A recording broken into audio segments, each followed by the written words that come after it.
Another year, another Halloween tank. In today's video, I'm going to be letting you guys know if the new Halloween Pharaoh tank is worth the grind or not.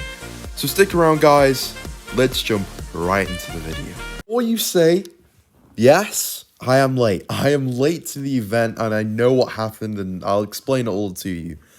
Now, you're probably going to be wondering why am I not in the garage showcasing the tank? It's because I do not own it, because you had to gamble for it, and is probably the reason why everyone is hating this Halloween event that they did this year. And I'm going to have to agree, this is one of the worst, if not the worst Halloween event Wargaming's ever done. And it's mainly because of you have to gamble for the tank.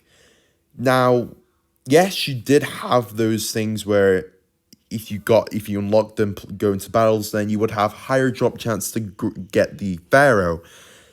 But you still had to grind and gamble for it, which was quite annoying. I just honestly didn't see. I don't see an issue with grind the tank like they did the other years. What was the issue then with grinding it and paying it directly? What was the issue then? I don't understand. Wargaming made a lot of money for it and then he had to change it to a gambling system.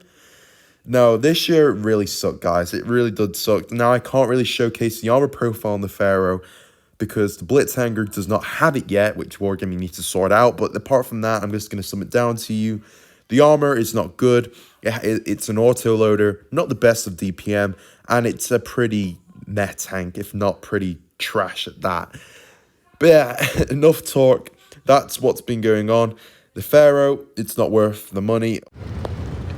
So now we're jumping into the replay. We're going to be watching Tim play the Pharaoh. And yeah, I mean, as I was saying, I just don't really think this was a really good Halloween event at all. I mean, if you could compare this Halloween event to its predecessors, this is the worst one. By far, this is the worst one. I've only been playing for like 3 years, but I can probably assure you that this has got to be one of the worst ones.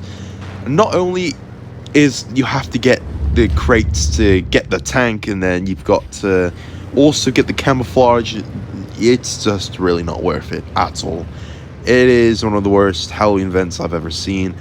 And they've done a pretty bad job. I just don't understand what the issue was with the event thing where you grind it out and then you spend £10 to get the tank directly. And as you'll see there, I think the Annihilator is much more better than the Pharaoh. I mean, don't get me wrong, the Pharaoh's a good tank. It looks cool, but it's not worth the crates at all. Unless you really want to get it because how it looks for whatever reason, and you're a person with a lot of money and just want to spend it on this tank, then fair play, do what you want. But personally, if you were really wanting to get this tank and you didn't get your hands on it, don't worry, because I'm pretty sure you'll be able to get this tank. And it's that bad. I could probably say you could get it in a direct purchase, but you probably wouldn't because it's Wargaming. I would expect to see it in a Christmas auction or something. I don't know about this year, but next year maybe. I just don't know. But it's nothing, it's nothing really good. I mean, the Pharaoh is quite disappointing. I honestly do think the Lycan and stuff like that is better. But, it's not a terrible tank. It does have an autoloader, which is pretty good, actually. And as you'll see there, when you're against, like, tier 6s, that autoloader is very lethal. But I honestly much rather play the Gravedigger, in my opinion. That's just me, though. But no, as you'll see here in the replay, Tim opens fire on the M4, and the M4 gets deleted, and he gets a lovely shot into that Jade who was passing by. Now the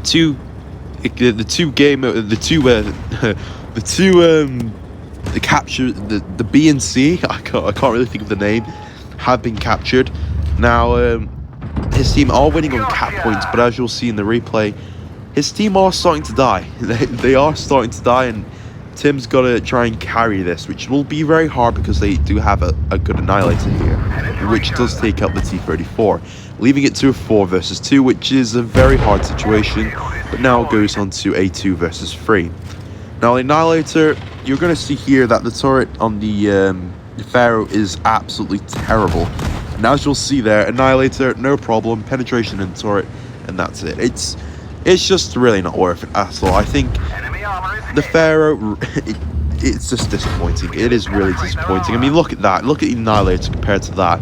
And you'll just see that it's just, the Annihilator is just a much better tank. So, it's not a good event at all. I think Wargaming's been quite terrible with it.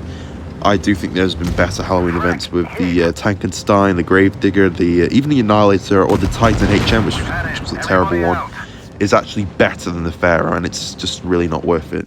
And that was pretty much the replay. He lost. His team really didn't do much for him. And as you'll see here, it's a pretty average tank. It's nothing good. It's nothing to gamble on. And for those who actually did gamble on it, I feel really bad for you. I actually really do. But no, guys, that's going to be enough for today. Hopefully you guys enjoyed. And if you're a bit concerned that you didn't get the Pharaoh, don't worry, because one, you're not missing out on anything apart from a tank that looks pretty cool. And yeah, that's it really. It's pretty meh, it's average. I'd rather just play the Gravedigger, which is probably a better tank than this.